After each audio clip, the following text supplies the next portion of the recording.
Hi guys, kumusta po? At isang mapagpalang araw sa ating lahat. For today's video, nais ko lang i-share sa inyo itong battery na ito po, MF2.5L Motolite. So, ang iba hindi pa alam kung saang motor ito ginagamit o kinakabit kasi masyadong maliit na po ito na battery. Ayan, pansinin nyo. Naka-karton ito, naka-box pa. So, alisin natin. Ayan. Pagkabungad, wala siyang kime-kime kung ano-ano tornilyo, wala po siya. Kasi po, ayan, wala nang laman siya, oh.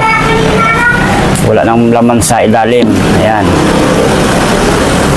Walang tornilyo yan. Kasi po, ibang klase na battery ito. Yung liit, oh.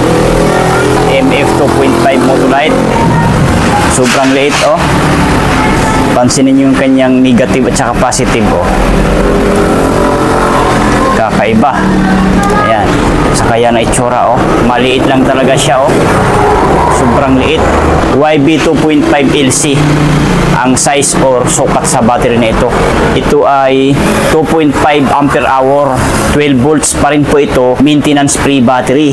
Ibig sabihin, hindi na kailangan natutubigan ito. Kasi ang battery na ito ay nakadesign sa ready to use, maintenance free, disposable. At once na mamit 2 to 3 years, i-dispose na ito. Sa madaling salita, papalitan na ng panibagong battery. Ayan. Kakaiba. Marahil lang iba dyan na naninibago kasi bibihira nila makita itong battery na ito. So 5.1, so bago lang ito ginawa. Mayo lang ito, 2025 kapag kaganyan. So, saan nga bang motor pwedeng ginagamit ito? Ginagamit po ito sa mga Kawasaki HD3, yung sinaunang Kawasaki.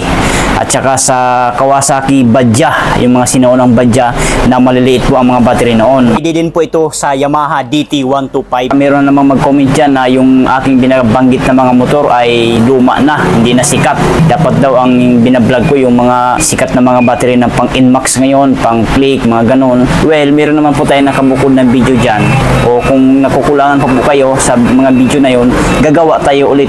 Gagawa ng video sa mga para sa Honda Click, sa mga sikat, mga Inmax, Aerox, sikat na mga motor. Gawaan po natin ng video yan isa-isa. Hintay-hintay lang po tayo. So dito tayo muna sa mga maliliit na mga battery. Ayan.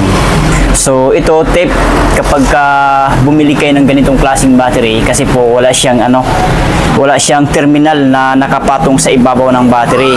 Wala siyang positive polarity at saka negative polarity, wala po. Ayan. Although meron pa naman siyang sign na plus, ibig sabihin pula ito po pula. Ayan. Kabila naman ay minus sign, ito ang negative, ibig sabihin grounded po ito. Ito yung ground, negative polarity ng isang battery. Wala siyang mga pulo. Ayan. Polarity ng battery wala.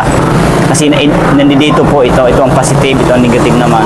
So ngayon, paano ba natin malalaman kung itong battery na ito ay full charge na sa tamang karga? So dapat meron tayong tinatawag na tester, na maliit na tester. Papakita ko sa inyo. Kuhanin ko muna. So ito po ang itsura, oh. Ayan. Zotic ZT102 ang brand po sa battery tester na ito. May battery siya sa ilalim. Ayan. Kung tinanggal ito kasi pang ano lang to, pag para tumayo siya yung pag ganon. So meron siyang mga clamp na maliliit. Ayan. Meron siyang ayan, oh, matulis na bagay. Ito yung itim, ibig sabihin negative polarity ating tester. Dito natin siya kakabit sa battery kapag sa negative naman. Pero wag po dito, literally na wag po dito, ha. Dito sa itim niya ito. Itim. Ay, sorry. Itong itim na to ito. Tapos ito namang isa, kulay pula na alligator ng tester.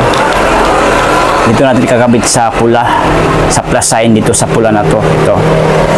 So, isit up ko muna ito. Kahit saan dito unahin natin paglagay. Ang tanong, tatlong butas po ito. Saan po ba natin kinakabit itong kulay itim na to?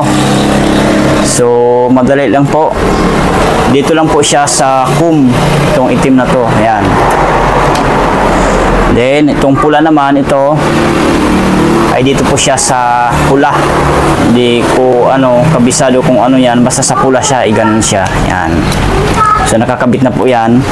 At yung dito sa kanyang switch on off, dito natin ilalagay sa V, ibig sabihin voltahe po yan, voltage ng isang battery. Iganon natin. Pansinin natin, mag-open po ito agad. Ayan, pansin nyo, di ba? Automatic siya nag-open. 0.00 pa kasi hindi pa natin tinitesting sa battery. So, itesting natin. Kabit natin dito sa positive. Ayan. At yung isa naman sa negative. Ayan.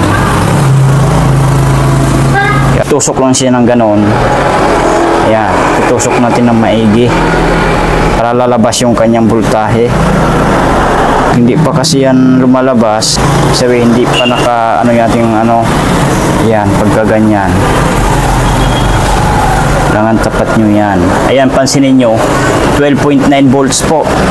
Ayan po, 12.9 or 12.90 volts. Ayan po, ayan 12.9 or 12.90 volts ang reading sa voltahe ng battery na ito. So malakas po kapag ganyan. Full charge po ito. So tanggalin na natin. So at patayin na natin to. Ayan. Then tanggalin natin to. Ayan. So ayan. So ganun lang po, kapag bibili kayo ng ganitong klaseng battery, kailangan patester nyo muna sa store or sa battery shop na pagbibilhan nyo. Kailangan meron silang ganito, maliit na tester. So yun lang, salamat sa inyong panonood. Huwag kalimutan mag-subscribe sa ating YouTube channel. Bye!